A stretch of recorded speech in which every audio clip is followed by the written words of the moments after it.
Vasanthakumar Raman blog YouTube ചാനലിലേക്ക് ഏവർക്കും സ്വാഗതം. ഇന്ന് ഞാൻ പറയാൻ പോകുന്നത് കർക്കിടക മാസവും ആ മാസത്തിലെ സവിശേഷതകളെക്കുറിച്ചുമാണ്.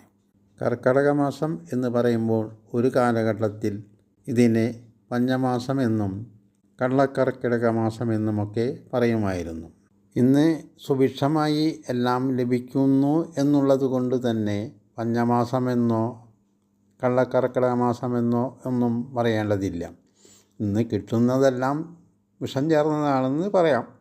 കാരണം പഴയകാലത്തെ ആ കൃഷിരീതിയും മറ്റും പോയി മറഞ്ഞു. തന്മൂലമുണ്ടായ മാറ്റങ്ങൾ, അതിലാഭം കൊയ്യാനുള്ള മോഹം, ഇതെല്ലാം തന്നെ കൃഷിയെ മാറ്റിമറിച്ചു.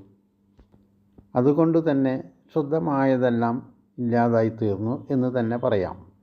അല്പം പട്ടിണി കിടക്കേണ്ടി വന്നിരുന്നാൽ പോലും ഇന്നത്തെ പോലെ രോഗമൊന്നും അന്നുണ്ടായിരുന്നില്ല. അന്നത്തെ ഓല വീടുകളുടെയും ഓട് വീടുകളുടെയും സ്ഥാനത്ത് വാർക്കമന്ദിരങ്ങൾ വന്നപ്പോൾ അതും പ്രകൃതിക്ക് കുറേ ദോഷങ്ങൾ സംഭാവന ചെയ്തു എന്നല്ലാതെ കുറേ സൗകര്യങ്ങളൊക്കെ ഉണ്ടായി. നമുക്ക് വിഷയത്തിലേക്ക് കടക്കാം. കർക്കിടക മാസം സൂര്യൻ കർക്കിടകം രാശിയിലൂടെ സഞ്ചരിക്കുന്ന സമയമാണ്. ജൂലൈ ആഗസ്റ്റ് മാസങ്ങൾക്കിടയിലാണ് കർക്കിടക മാസം വരുന്നത്. കേരളത്തെ സംബന്ധിച്ചിടത്തോളം കൂടുതൽ മഴ ലഭിക്കുന്ന മാസം കൂടിയാണ് കർക്കിടക മാസം. ഇതിൽ വളരെ പ്രാധാന്യമുള്ള ഒന്നാണ് കർക്കിടക മാസാചരണങ്ങൾ. രാമായണ മാസാചരണം, നാലമ്പല ദർശനം തുടങ്ങി വളരെ വിശേഷപ്പെട്ട ഒരു സമയം കൂടിയാണ്. കൂടാതെ പിതൃക്കൾക്കായി കർക്കിടക മാസ വാവുബലിയും നടത്തിവരുന്നു.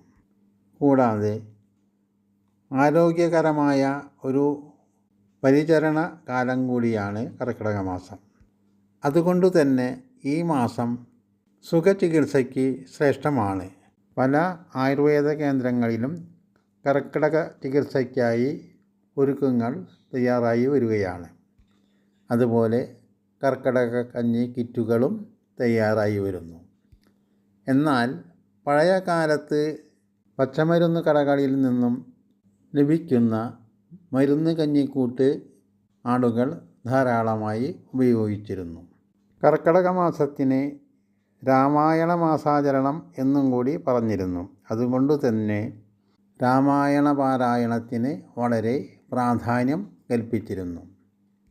ക്ഷേത്രങ്ങളിലും ഗ്രഹങ്ങളിലും രാമായണ പാരായണം നടത്തുന്നു. പഞ്ഞമെല്ലാം പോയി മക്കളെ, മായമാണ് ചുറ്റിലും.